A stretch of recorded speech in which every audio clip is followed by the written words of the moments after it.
your upbringing, just your typical regular family life, grew up London, you went through high school, obviously same as me, nothing special because you ended up at Manchester Metropolitan, same as me, micromanage. He wasn't there that often, so it wasn't necessarily micromanaging, but when I would sit with him with my ideas, it was more, no, this is what I want to do. It becomes a little bit foggy because of COVID. You're working in marketing, all good. How many kids have you got at this point? 5 kids. 5 kids? Yeah. End of December, my wife had flu, and she was very, very sick. And the hospital called me early evening and said, you need to come to hospital now. I arrived at the hospital and they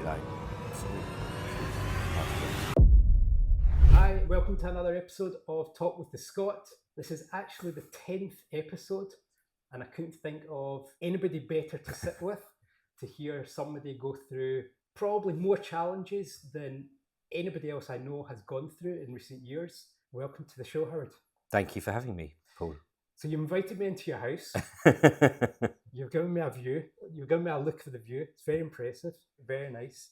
But it obviously didn't start here. No. You're a London boy, although you moved to Watford area. Home counties, yeah. Home counties, okay.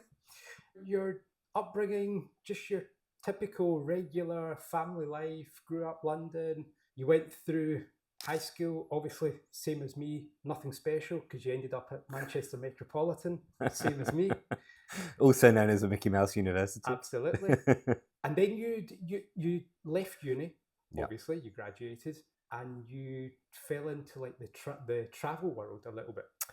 Yeah, so after university, still didn't have any clear direction on what I wanted to do. So obviously for me, the clear way forward was to jump on a plane to the other side of the world and disappear for a year and find myself. So I did.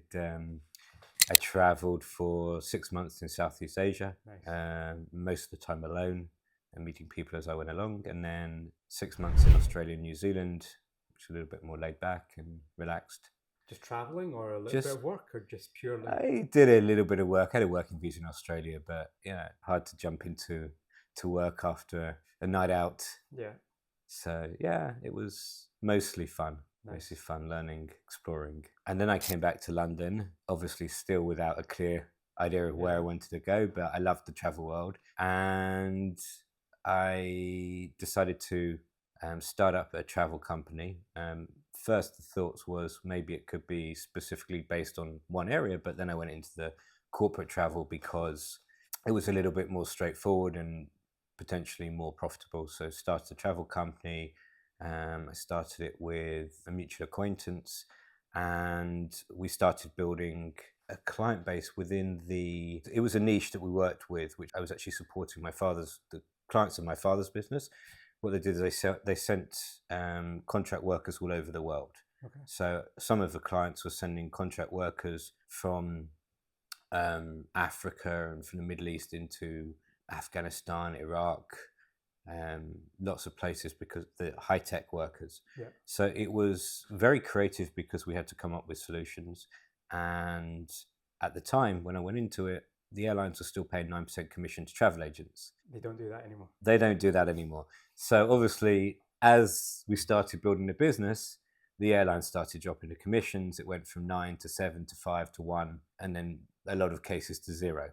So then we had to kind of come up with a new business model, which meant building fees into the flights. And as you know, when you're traveling, you always want the lowest. Yeah. And it's the same in business. People don't want to pay more than they have to for flights. Yeah. Why can't I do this myself online? The advantage of our niche meant we had to be creative with routes which people in those days couldn't do online themselves. We had to really dig around to understand where they can transit through. Because a lot of these people had passports where they couldn't go to certain countries, or they couldn't transit through certain countries. So we had to think on our feet. And often we were given 24 hours, 48 hours notice to get these people from one place to another. Yeah, you forget what travel was like before the sky scanners of this world. Yes. Well, it wasn't easy. Yeah, and we tried to build some platforms as well to assist customers. But again, the human element was very important because now computers could probably do it, but in those days, it wasn't available through the internet. You had to think yourself how to create that route. But you built that business, and I think I read somewhere that you posted after like 3 or 4 years, you've built that business up to about 1.6 million, and it was profitable after the third or fourth year. Yeah.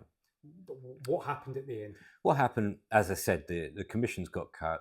It's very hard to, it just became, as a small player in the market, without the ability to negotiate big deals with the airlines and whatnot, it became very challenging to come up with creative solutions to make money. Okay. So I then had an opportunity to jump into the marketing field.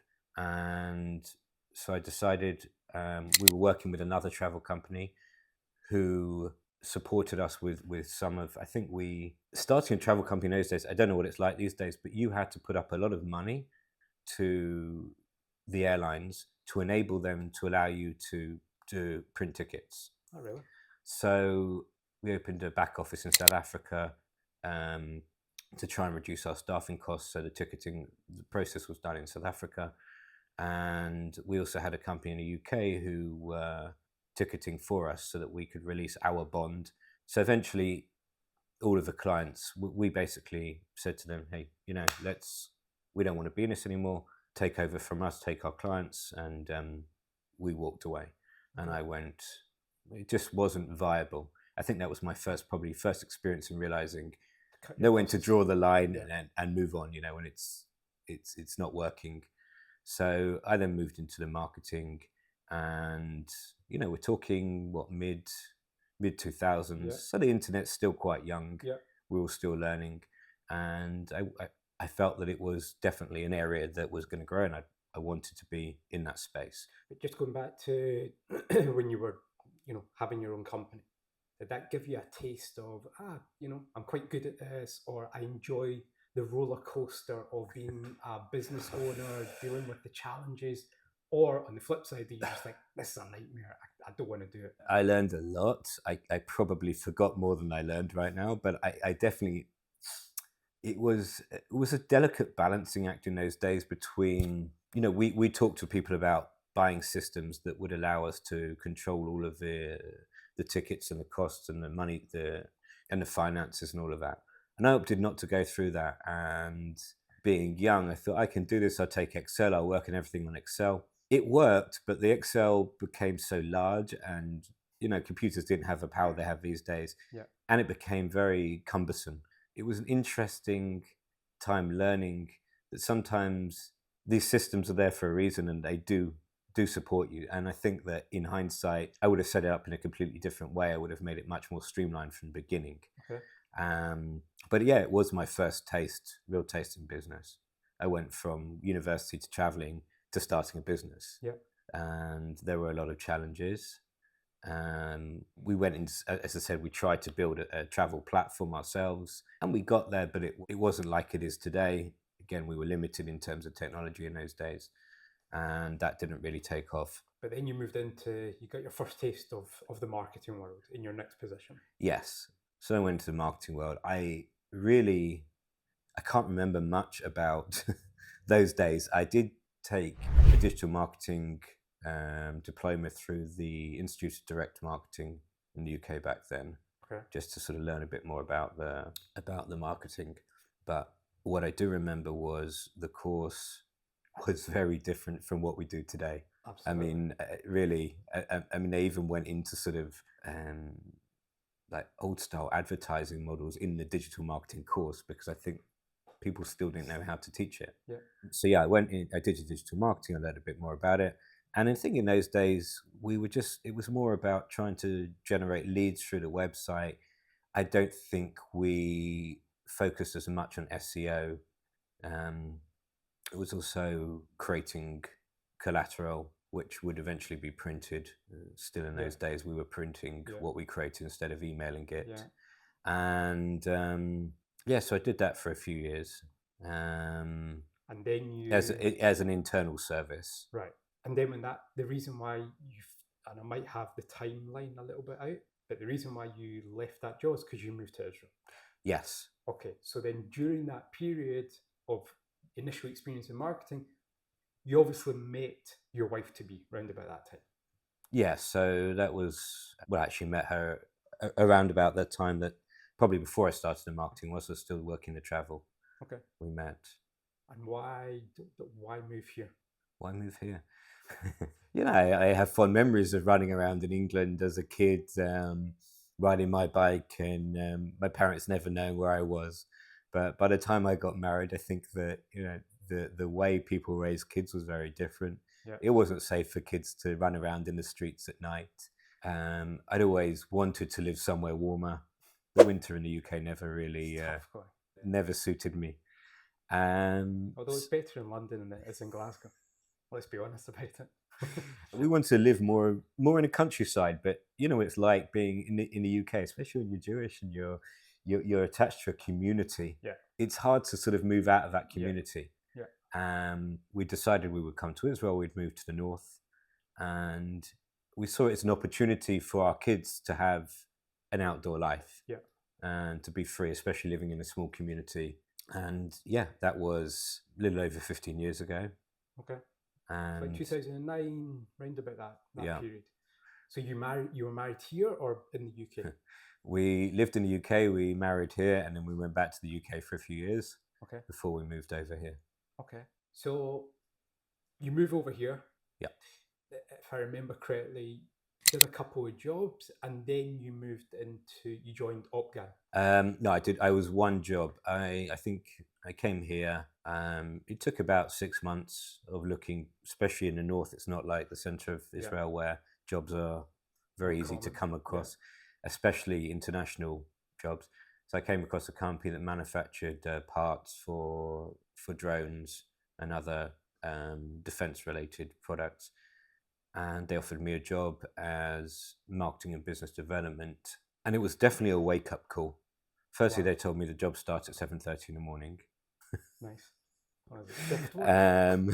7:30 till 4:30. So, it was a normal day plus an additional hour. Yeah. And they didn't really know what marketing was. They heard my accent and, you can speak English. We need you to communicate with. So it was marketing, business development, sales, and everything in between. Yeah. And I was there for about 2 years and 8 months, and it was challenging because the CEO was very involved in everything I did. Micromanaging. He wasn't there that often, so it wasn't necessarily micromanaging, but when I would sit with him with my ideas, it was more, no, this is what I want to do. So we had meetings with very high level customers from the US, from Italy, from India. Flew over to Italy, we flew over to India, and we met with some of the big industries over there. It was an interesting job. It was a great landing into the Israeli job world, but probably 10 years back from what you would see in the center of the country. Okay. But the job became a little bit. I didn't feel that I could add value anymore after a couple of years. Because of his approach, or just because you felt it had run its course? Really interesting. I mean, I definitely had. I went to meetings at the Ministry of Defense. I had meetings at the Export Institute. I learned all about these organizations in Israel that help you to expand outside of Israel, also within Israel. So it was interesting. It was definitely. And that was your first sort of insight into or experience in like the defense industry and that whole side of things, which on one hand is probably very interesting. On the other hand, incredibly complicated and challenging and lots of processes. Definitely. So you're at this point though. How old are you at this point? How old am I? So I was 31 when I moved here, and that was about 3 years later, so 34. Okay, so even early to mid-30s, but you've done a lot. Business owner, changed career, marketing, moved country, entered into a complete new industry, and let's be honest about it, for a new immigrant to sort of forget the world of marketing, to fall into the world of the defense industry, probably a little bit in a different language as well. I mean, that's a lot to deal with. Yeah, but I learned one important thing very early. Someone taught me the phrase "shell out the kid bag." So, in other words, Yeah. don't ask, otherwise you won't get the answer Yeah. you want. Yeah. Yeah, just do what you Just want do it. and apologize later. And I think that I learned that early on, and I think it's in Israel it's very important that you have to show initiative. Yeah. And if it doesn't work out, no one's going to shoot you. They'll be a little bit upset, but majority of the time it's okay. It works out, and I Well, think I that's how also think- innovation happens. Well, that's what I was going to say. I also think because that is sort of the approach here, it's why businesses can scale quickly. It's why Yeah. things move you compare the pace in which things move here compared to the UK, it's night and day. Yeah. And it takes time for us that have come from that culture and background to find your feet. Because all of a sudden, it's like just do. You're not going to break anything, and even if you break something, we'll come back and we'll fix it. But just keep doing. Yeah, chewing gum and duct tape don't cut it in the UK, but here it's Absolutely. if it holds it together, just temporarily to get us across that finishing point. It's all good. It's fun. Now, you can laugh about it. Yeah, like we're used to it. But I've been here 23 years. You obviously just a little bit less. But yeah, it takes time to flip that switch in your mind and really adapt. Yeah. So after this position, then you move into Opgal. Yeah. So then I moved to Opgal. Opgal is a manufacturer, or was. It's now been absorbed into Elbit, but it was in its own right under Elbit and Rafael, a leading manufacturer of thermal imaging infrared cameras for security and defense. And you were you started off part of the marketing team? No, I didn't. Oh, really? I went through a change. I was actually, it was a really interesting interview process. It wasn't normal. I met with the CEO and we had a discussion.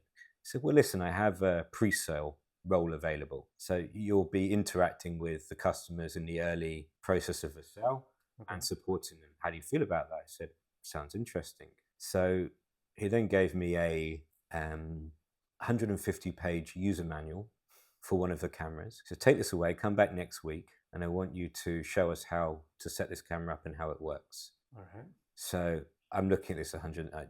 I could not. Where's ChatGPT when you did it? Halavai, I wish. It did not make sense to me. It was not clear how this worked. This was the first thing that went on in my head. I can do better than this. So I went in and I managed to set the camera up with a little bit of assistance and get it working. But it really was not clear how to do it from the user manual. And the user manual jumped back and forth. Okay. Long story short, I got the job. Okay, so started in sales. How long pre-sales, were you there? Pre-sales. How long were you there before you moved into the marketing side? Okay, so let's just jump back a bit. So the first day in pre-sales, they give me an office with a desk and a computer, so get to work. Okay. Never done pre-sales before in my life. Okay. And I'm given no direction. But that goes back to what we were just talking about 2 minutes ago. Like the culture here, sink or swim. Yep. Prove that you're up to it, or to some extent we'll find somebody else. So it took me a few days, and one of the first jobs I did was I took the user manual and I took a few other things. I created myself a huge white canvas on the floor by taping together A4 sheets, covered the floor, took a piece of scissors, and I started cutting out I took the camera so I could see how it worked, and I started cutting out and using Pritt stick and sticking these things all over the paper until I'd created, in my mind, my goal was to create a quick user guide, which was for 4 pages of A4. So obviously it could be one A3 closed into half and be put into the box. So this was the first job I did without any direction. And I put this together. Then we had a graphical designer come along and just sort of help us put it onto the computer in an organized way. And this became, throughout the rest of my career, this Opgal, this became the standard for quick user guides going into the boxes. And the first few years, was quite interesting. I actually went down to the production floor and I learned how to build the cameras, because I figured if I was going to be in pre-sale and I was going to support customers, it was more pre-sale, post-sale. So when we delivered to customers, I also had to be present to show them how it worked. And by the end of can't remember, by the end of the second year, I think they've given me an award for Outstanding Employee of the Year, which was amazing for me because I'd really gone in there and I loved the work at the beginning. And the company was really thriving in those days. How long was it before I moved to the marketing? I was there for 9 years. Yeah. And I probably moved into the marketing after, not moved in, but started moving towards the marketing around about 5-6 years in. So I was in pre-sale for quite a long time. So 5-6 years in, you're talking 2020? No, it was before 2020. I started working there so it was probably toward 2018, 19, Okay. something like that. Okay. So if we just summarize your path to this point, typical middle class type guy, although moved overseas with your wife, business owner, into change direction, marketing. You like the marketing side, and that's sort of where you've chosen that path to go down. You moved jobs a couple of times. Well, after moving here, you're at Opgal, started pre-sales. You're beginning to move into marketing. We met, so this is where it becomes a little bit foggy because of COVID, not just because of COVID. We'll obviously get into that. COVID hit 2020. Yeah, beginning. Okay, so very vivid in my mind. Very vivid in your mind, and the viewers will understand why Yes. that is in a second. You're working in marketing, all good. How many kids have you got at this point? 5 kids. 5 kids. Yeah. COVID hits, and your wife takes not well. And at that point, and correct me if I've not got it obviously exactly right, you think she just got flu? She did have flu. Okay. Yeah. But very quickly it became apparent it wasn't flu. It was flu. Okay. This was okay. So my wife had flu and she was getting increasingly worse until one weekend she woke up and she was very, very sick. We invited a doctor to the house. He came to the house. He said, nothing I can do. She needs to go to the hospital. So took her to the hospital. Once they'd assessed her, they took her straight into within the emergency room, they have like a room for very sick people. So they took her in there and... ICU? Yeah, it's like an ICU within the emergency room. Okay. And I was sitting there, I had my daughter with me. She was like 2 at the time, and a few hours and I hear nothing. So I start going around looking, and eventually they bring me in to see her and they said, listen, she's very, very sick, but it's okay. It's under control. You can come say hello. And she was there. She was like, I'm feeling a little bit better. And they said that they were that night going to transfer to the ICU, the main ICU in the hospital. But she was communicative. She was feeling better. And so she went to the ICU for a few days. I can't remember, 2-3 days. And then they transferred her to the main sort of lung area. So she had flu. They tested. She had flu, but it'd gone into her lungs, and she at this point had pneumonia.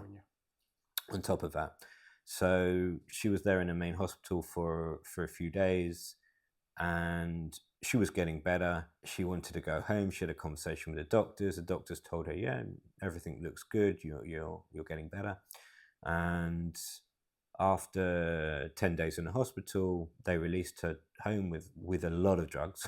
And the day I picked her up, she wasn't looking so good again. But they said, no, it's okay. Just, she needs to take some Acamol. She's got a bit of a fever. And so brought her home.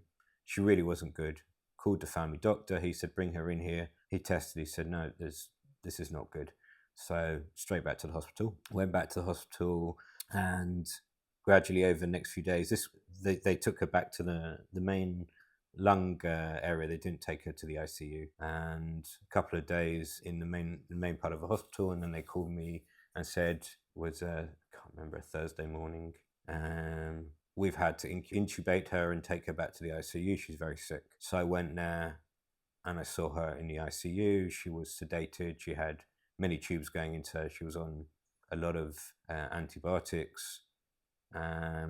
there was nothing much more I could do. I think I was very lost at this point, but I went home. I had to come home to deal with the kids, and the hospital called me early evening and said, you need to come to hospital now. I arrived at the hospital and they're like, sorry, she's passed away. Wow.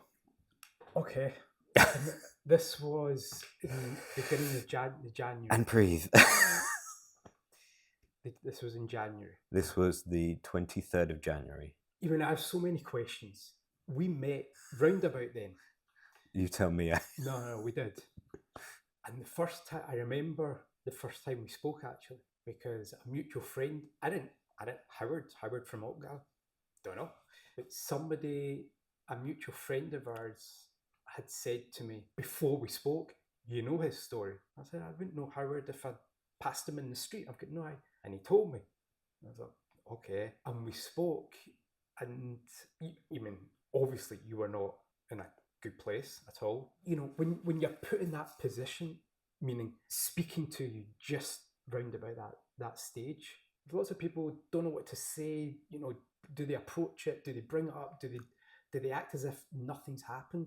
And I made the decision on that first call to tell you my mum died when I was 11 years old. And I didn't tell you that to, outdo you, I wanted to just signal to you that you've got 5 kids. I certainly don't know what you're going through as a father, but I probably have got a decent idea what your kids are going through. And, over the last number of years, me and you have spoken, a decent amount. And there have been times where we should have been talking about work, but you've just, shared about how you're feeling, how your kids are doing. And sometimes I would just listen. Sometimes I would give you my input. When you arrive at the hospital that day and they tell you, your wife is no longer, you've got 5 kids. If you can even remember, what's going through your head? Yes, so I've been going over this in my head specifically for this part of the conversation. So once they told me, they said, you need to wait here. We're not ready for you to come in and see her yet. So I remember, I don't know if it's reality or something I created in my mind, because I think it was just like, what do you think at the time? Like, I didn't want to make eye contact with anyone. People who had come from the community that had come to support me. But there was 2 doors beyond opposite the ICU that looked into a corridor. And I just stood there looking into a corridor, empty corridor with closed doors. And it was almost like a metaphor to not knowing how, it's like these doors are closed at the moment, but on the other side, there's nothing. There's closed doors. Where do you go? What do you do? How do you navigate? That's what I remember. And again, I don't know if it's reality. I don't know if it's something that my brain conjured up in terms of a metaphor for the situation. But yeah, it was, what am I going to do? How am I going to do this? I have 5 kids. They were my wife's full-time job. I need to have how old were the kids? What was the youngest? The youngest was 2, all the way up to 11. It was her full-time job. And for me, it was like, the kids were her full-time job. Now they're my full-time job. Plus I have to work and I have to support them. Yeah. What am I supposed to do? Yeah. I didn't have many emotions that day, even when I went there to see her. I remember being very clear about decisions I wanted to make at that point. And, I had a friend there he's also a chaplain at the hospital, religious chaplain. And he was telling me, you need to do this and you're supposed to do this. And I was just like, leave me alone. This is what I'm doing. I definitely don't want to pry into, but like at that point you're saying, you'd made your mind up in terms of some decisions or direction. Yeah. Like such as? Usually the funeral needs to happen the following day, according to the Jewish religion. Yeah. For me, it was like the following day was a Friday morning. I could not imagine waking up my kids who had been put to bed at home by someone else and saying, we're going to a cemetery. Mummy died. Couldn't do that. So I said, it'll be on Sunday. And then also my parents got on the first plane. I mean, they got on a plane the minute I left for the hospital. I said to them, you need to come. I don't know why, but you need to come. And also her sister was in the States. Her brother was in London. So, there was a lot of family. Did they all know that how ill she was and that this was a likely outcome? She did communicate to her family that she was ill, but I think it even caught the doctors off guard because they kept saying to her, "You're young, you're 40 years old, you know, you'll be fine." You know, so I think it was the whole medical side of something else. We're not going to get into that today. But that was another challenging situation. But no, yeah, I don't think anyone really knew. She was telling me, I feel terrible.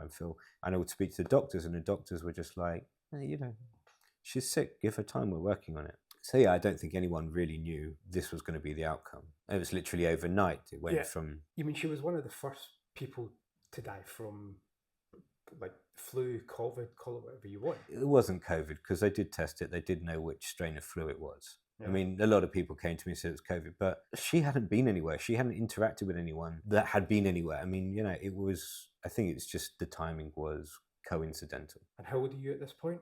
How old? Yeah. 41, 41, something like that. So you're 41. You've been living in this country at that point, like 11 years? No, sorry, 10 years. Okay. You've got 5 kids, the oldest being 11. They're obviously going to school or nursery GAN in a system that, let's be honest, we know very little about. I mean, it's probably, we talk about challenges, challenges of marketing campaign or running a business or whatever professional challenges we all have to deal with on a day-to-day or week. You're now facing challenges that, let's be honest about it, are your worst nightmare. Beyond my worst nightmare. Beyond, yeah.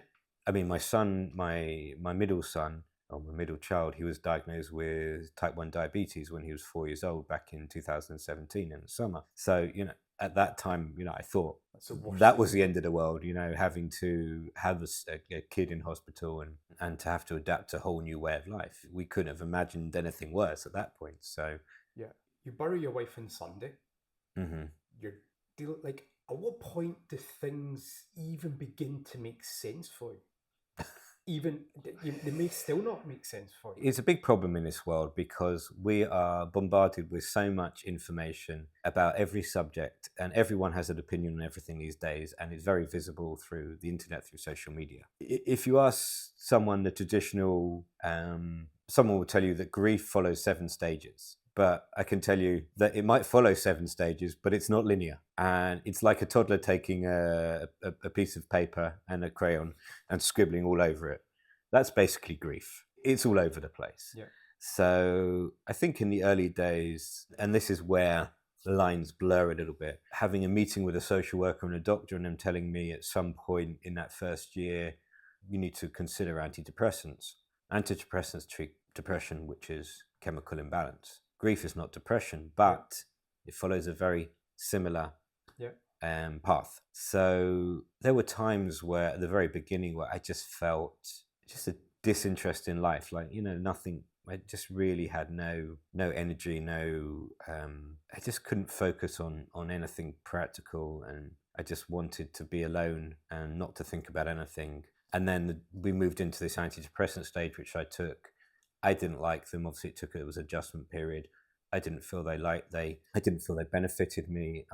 So after, 6 months, I said to the doctor, I'm coming off them. And then it was a lot of back and forth about how to kind of rebuild myself. I tried going to therapy, but I would just sit there for an hour and say nothing. And they would change because it was through the social services at the time. They would change them also. And I think up until now, I've had about 3 or 4 different social workers. I don't have much contact with them anymore, but it was like every time a new one came in, I can't be bothered to talk to you about anything because it's just, I have to start from the beginning and I don't have the energy for this. So eventually, long story short, eventually I had to understand that nobody was going to fix this situation for me mentally. Yeah.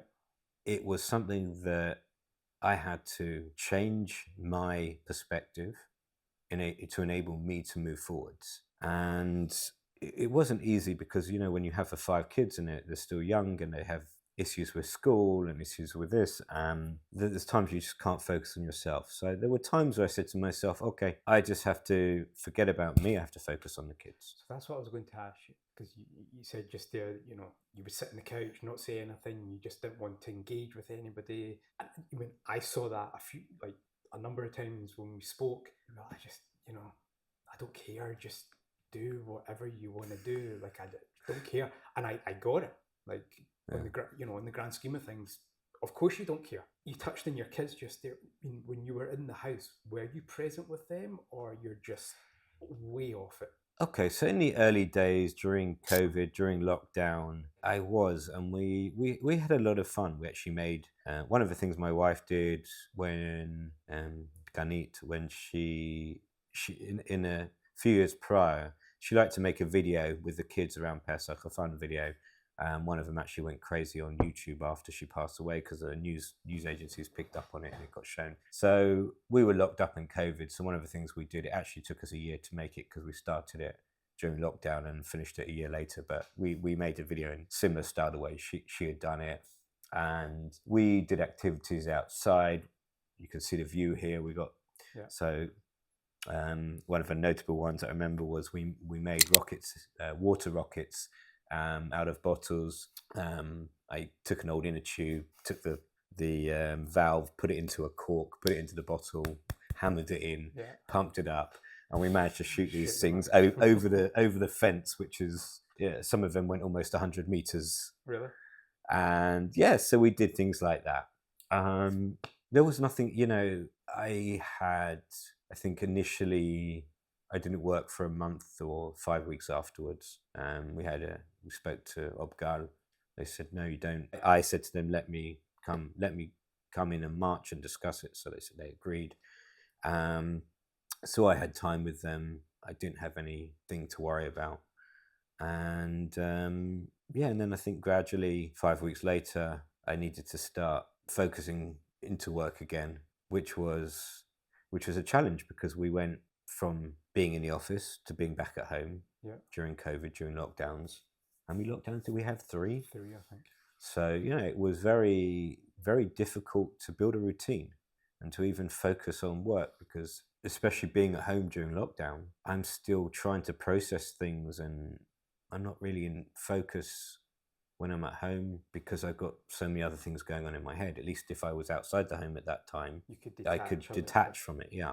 Not like now where, if I've got to do work at home, I can just take my laptop and work, I can ignore the housework, ignore the kids because they're pretty much independent now. So I was present at the beginning, and I did things with them, but there were periods where it was challenging. And most nights I kind of just wanted to check out. So I would drink wine, beer or whiskey, just distract myself from everything else around. And it took time. It's hard to think I'm sitting here 5.5 years later and I'm in a completely different place. I can't even remember half of the challenges I went through and how I navigated those.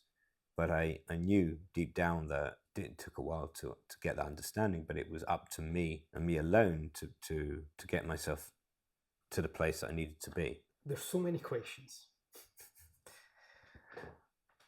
but I don't want to just ask the questions to be nosy or anything like that. But you mean the Howard that is now sitting here and the Howard that we talk every so often. The Howard now really is it. You mean a completely different person to the Howard that I first spoke to on so many levels. I actually think you're a lot more easygoing, like a lot more relaxed, which is probably quite amusing in the sense of saying that you're more relaxed now because you have so much more on your plate to deal with in terms of the kids and your sole responsibility, and you're working obviously. At what point you go back to work? Obviously, lockdown, three lockdowns, your kids are growing up. At what point did you start to feel, okay, I need to, I can feel that I'm beginning to move forward in my new reality? Okay, so if we go back to the beginning of it all happening, I think I said to you that from day one, I didn't listen. I navigated it my way. I told people how it would be, and I think at the beginning, I had a lot of people coming up to me. This is Israel. Everyone has an opinion. Yeah. A lot of people came up to me and said, your life is going to have to change. You cannot continue living your life the way you did, with the kids. And because my kids didn't go to, they went to Gun when they were 3. They were home until then. Okay. So my youngest was obviously still at home. So I said no. I said, I'm not willing to change anything right now. People said, but why? I said, because it makes it easier for me knowing that I don't need to change, which allowed me to ensure that any change was on my terms. Yeah. And for the good of me and for the kids. Yeah. You know, why don't you go back to England? Why don't you move to a city? Why don't you do this? Why don't you put your daughter in full-time daycare? And I pushed back against everything. And I think that by doing that, by being stubborn, as people saw it, and unwilling to cooperate, was actually the best thing I could have done, because it allowed me to rebuild in the way that I wanted to rebuild. You know, my son was having problems with school, and we were told that he would need to go to a boarding school because that was the only option, and fought to ensure that it didn't happen. It's still challenging for him, but he's in a much better place for being at home and being around a family, and no doubt. Yeah. All of them are much, you know, they're confident. They struggle like any kids struggle, but you know, because I allowed myself to be home with them. I think we didn't talk about it, but leaving Opgal a few years ago and deciding that I didn't want to work in an environment where I was expected to be there 5 days a week from morning to evening, allowed me to be a lot more present at home with the kids, and to try and find a way to rebuild our life my way. Yes, it was risky, but I think that, as you said, it allowed me to be a lot more confident in my decision making and live our lives the way we wanted to live. And yeah, I can be calmer in a lot of situations. I've learned that it's very important to take a deep breath. And also, there's many times where people will ask me for a decision and I will say, no, I'm not ready to give you a decision. I need to think about it, and I will let you know when I'm ready. So rather than feeling that I have to give a decision at that moment, I tend to allow myself the space to breathe and to think it over, so that when I make that decision, I know it's the right decision. So I was going to touch on that, because obviously, like, this podcast is all about leadership and management and challenges and personal or professional growth of whoever I'm speaking to. You've obviously dealt with challenges pretty unique. You've had to deal with management and managerial decisions that very few people need to deal with on a personal level. It's obviously had a massive impact on a professional level as well, and we'll get onto that in a minute. But I think you have come out. You've come out the other end a far stronger person.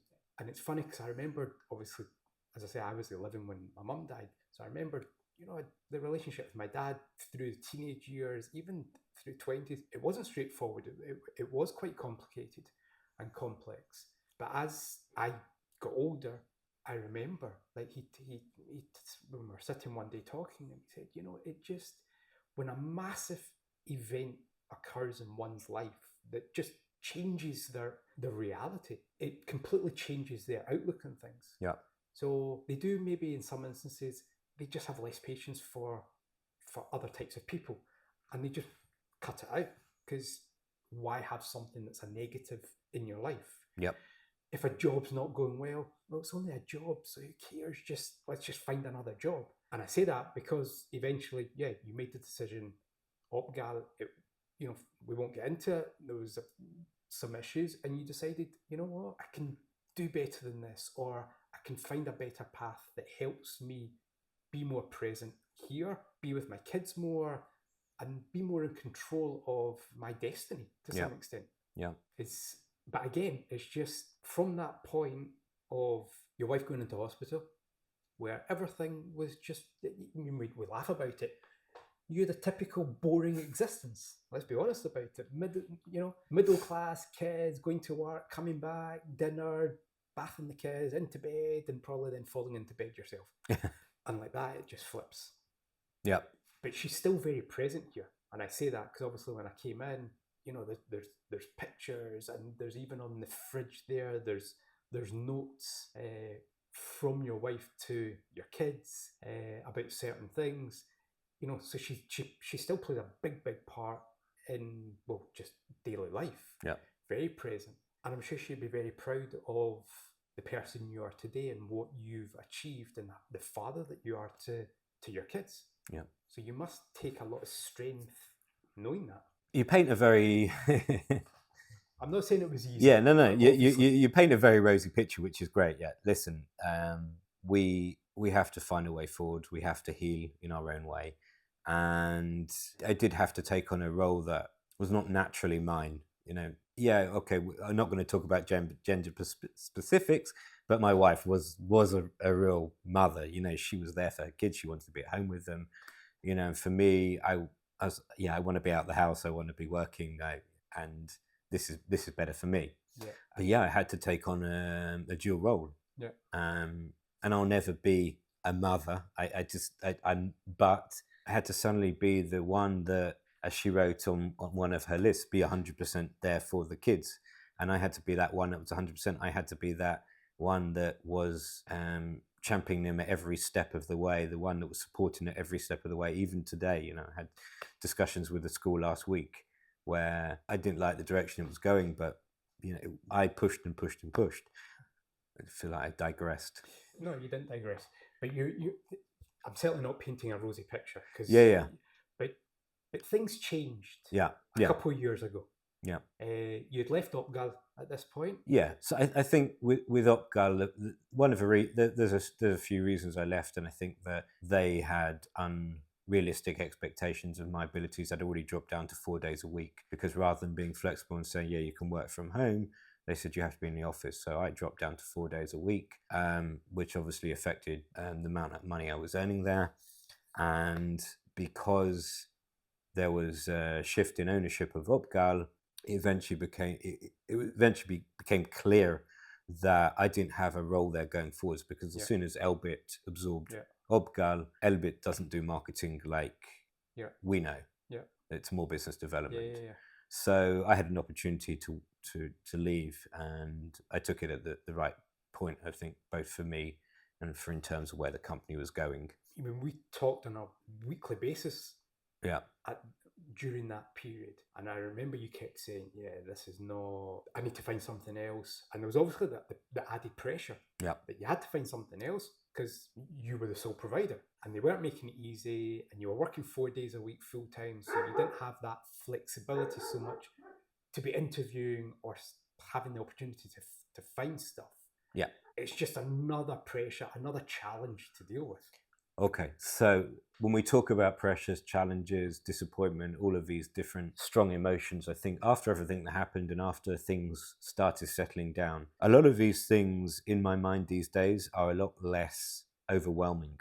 I can face a lot more. You put a challenge in front of me again, I need to take a deep breath and think about it, but it's not overwhelming like it used to be. You know, if there's a disappointment in life, and this is what I tell the kids, you know, disappointment can be a strong emotion. People might not, but again, it's much easier to navigate. So, leaving Opgal, I was given a little bit of time out. So I actually, I went to the Canaries. I took my sup there. I went on the water. I spent time outdoors, trying to just take a bit of time out. And then the question was, what do I do next? And it's not been an easy route forwards because, again, I have these kids that still, we're talking a few years ago, so at that point I only had one teenager and the rest was still quite reliant on me for everything. So I started looking for projects. I picked up a few small projects, remote projects in the marketing area, and they came and went. Then I was asked to be a marketing lead for a startup studio in the US. A startup studio is a studio that kind of an umbrella of lots of startups. And I was there I was working with them for over a year. But as we know, in the startup world, things move very fast, and they shifted their direction completely. So they decided to go in a completely different direction. So we parted ways there. And from then, now I just...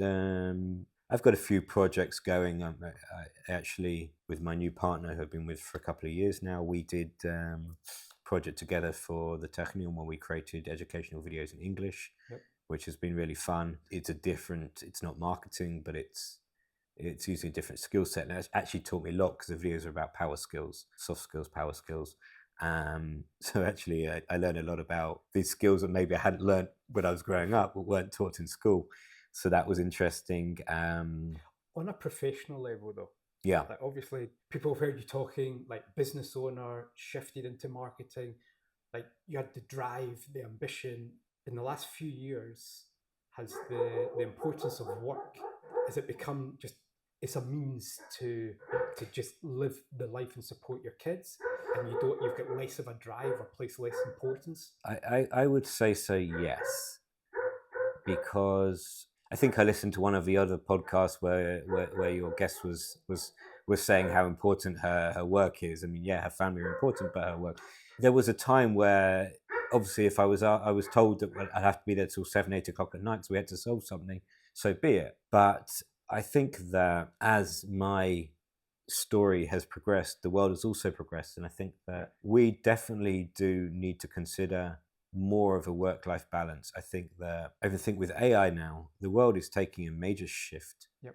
And we all need to be very mindful of how we move forwards in this new work environment. I think that we have the ability to do a lot more in a lot less time. Yep.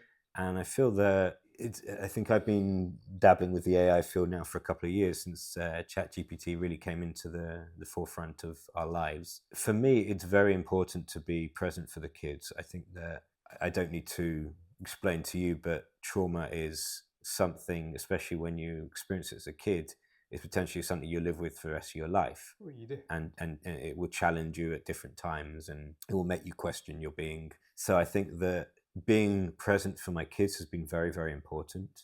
Them seeing me here. You know, when I worked at Opgal, I had people that came over in the afternoons to be here and to cook, and the kids didn't like it. Yep. It frustrated them, it upset them. They were on the phone to me, I was in meetings. So it's been very important for me to be here and to be able to set my own time and to say, okay, I have this project. I don't need to be on my computer between 2 and 5. You know, once the kids are settled, I can go back to it at 6, 7 o'clock in my own time, do an extra hour or two, then not feel bad about the fact that I'm not focusing on a 9 to 5. Yep. No, I get done what I need to get done, but it's in my own time, in my own way. I do feel that it depends on the industry, but I feel, especially in the marketing and project-based work, we don't need to go by the traditional 9 to 5. No, not at all. And especially when we're raising kids and it's an important part of our life. So I tried to not feel guilty about the fact that I'm not sat in front of my computer from 9 o'clock in the morning till 5 o'clock in the evening. You know, okay, I had a bad night. One of the kids was sick. I didn't get much sleep. Send them to school. I'll go back to bed for a few hours because I'm not going to be any good to myself or anyone else trying to sit in front of a computer, forcing myself to work. You know, I'll have a few hours sleep and then I'll be much better. I'll be much more productive and I'll get much more done. So it's easier in yourself. Easier in myself, but re-envisaging the work, how the work needs to be done in a way that's effective. And I learned a lot. I learned a lot through this process. And I think that one of the crucial elements was that there was a lot of fear because I had to move into a lot of different places. But it's learning that the hardest part of going change or doing something different is taking that first step, that first jump. Once you've managed to get over that first step, things are a lot easier. And thinking about that and learning about my experiences, also I undertook a few months ago a foundation course in coaching. Yep. Because I feel there's a lot of people I was put in front of doctors, social workers, and people who really didn't understand me at that time. I didn't understand me, but people just didn't understand how to act around me. Yeah.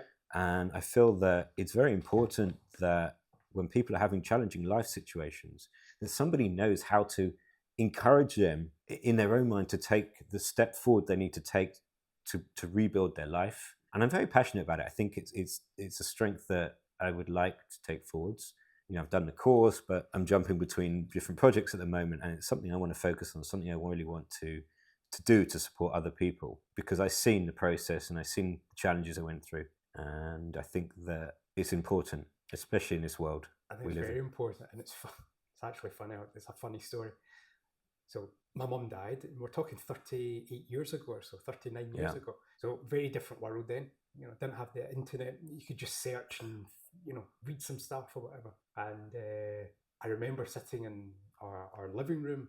This is maybe like a week after, and our GP came into the house. Like our family doctor came into the house. He was talking to my dad, and as he was walking out, I remember sitting on the couch. It was my brother and myself, and he turned around and he said, "All right, boys, if you ever want to talk, you know where I am." And that was like that was the extent of sort of the support. So I could, I'm sitting here now, 39 years later, and I can laugh about it. But I 100% agree. The world's obviously a completely different place today than it was then. And this support, I'm not saying it's easier now when you go through trauma and loss, but you have that support. It's a lot easier to speak about things. Yeah. There's a lot more information out there that can help you through that process. Otherwise, it's very easy to feel like alone, and people just don't understand what you're going through. And let's be honest about it, the vast majority of people are not able to appreciate what you've gone through. And you'll probably find with your kids, the vast majority of their friends or their social circle have no idea and will not be able to grasp the emotional challenges, the difficulties, just on a day-to-day level that your kids have gone through and probably will continue to go through. Yeah. And if we talk about the management aspect, I think that me being present here has allowed it. And if you take it to the very basic level, I mean, almost like leading the kids, but it's not in a way that maybe I knew from when I was a kid, where you do this, you do that. Kids are seen and not heard type of kind of upbringing. Yeah. It's like almost leading from behind. It's like, okay, trying to listen to what their challenges are, and not jumping in there and giving them solutions, but guiding them towards that solution themselves and supporting them through that process. And that's also relevant to the whole coaching. It's trying to lead someone from behind to encourage them to achieve what they need to achieve, to find the solutions they need to find without doing it for them. Yeah. And that's effectively been my life over the last 5 years. Yeah. I've had to find these solutions and almost block out the noise because there was a lot of noise.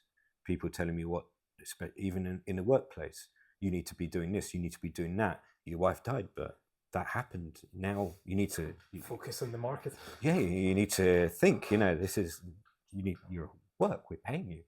Work. It doesn't help switch. Anyone. It's like, okay, talk to me. Let's have a discussion. But that's not helpful anyway. So I think it's very important, and this is in life, kids, work, everything.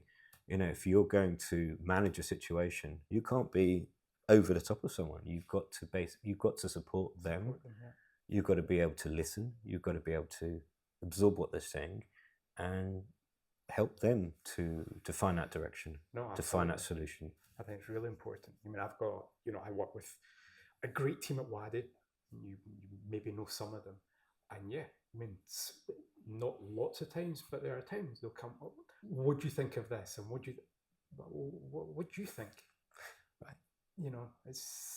I'd love to hear your opinion. Yeah, because I think it's, especially when you're maybe like more experienced than somebody, whether that's professionally or just in life generally. I think it's really easy to just give somebody the answer, but are they going to learn from that? Are they going to develop because you tell them what to do or you tell them the answer? No, I'm not convinced they will. I think I 100% agree. Support, and they'll learn as they do. Yeah.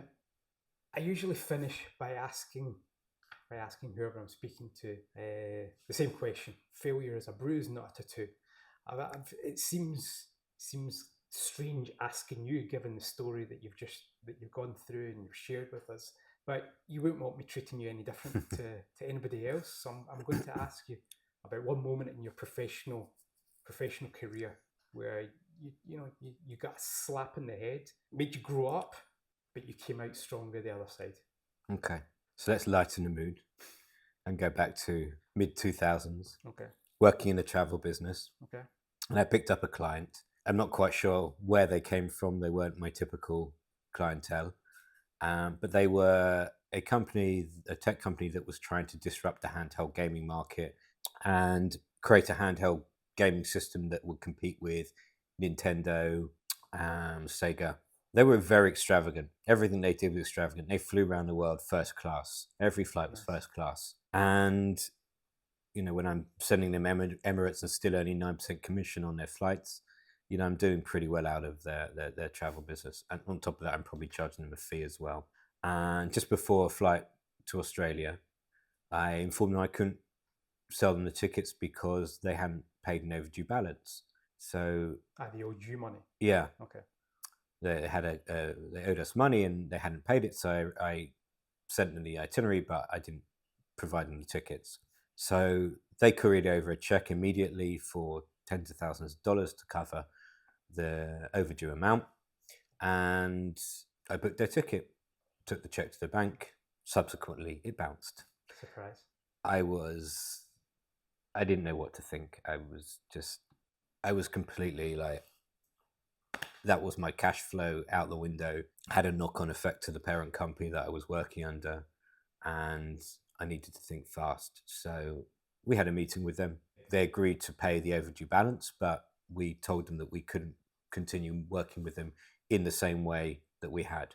So I had a relationship with a travel credit company who offered credit accounts to travel, who offered credit accounts to business customers who were traveling all over the world, helped them managing their travel finances, etc. They agreed to offer credit to the company, and that allowed us to continue working with them, but without the risk. Yeah. One of the things I forget to mention was when I said extravagant, you'd see nothing like it. They had a launch event on Park Lane in London where they had A-list stars such as Sting. Some of the flights I even booked for some of the celebrities. And it was the most incredible thing you'd ever seen. This company had built up, had investments of up to $300 million. So it wasn't that they didn't have the money to pay at that time. They just wanted the money for other pursuits, for their own personal benefit. Yeah. So I'd moved their credit to another company. I was able to continue working with them. But the important lesson I learned was about managing risk mitigation, and understanding that just because someone can pay a lot of money and seems like a good client, that you have to do your due diligence. You have to understand who they are, what they are, and make sure that even though you're doing business with them, that it's not putting you or your business or the people that work for you at risk as well. So it was an important lesson. And it's a real reality check. First time you need to sit across the table from a client and they owe you money, and having that conversation. Yeah. It's you quickly grow up because you try to be nice, but at the same time, as you say, you've got rent or a mortgage, family. Give me my money. I've done the work. And sometimes there's a limit to how far you can push it. Yeah. And it's a problem. But Howard, we've been talking for a while. I thank you for inviting me into your house. Thank you for being so open and honest and taking yourself back to obviously times that were incredibly difficult and challenging. And all I can say is I wish you and your 5 kids a lot of happiness and success moving forward. Thank you. It's been a pleasure speaking to you. You too.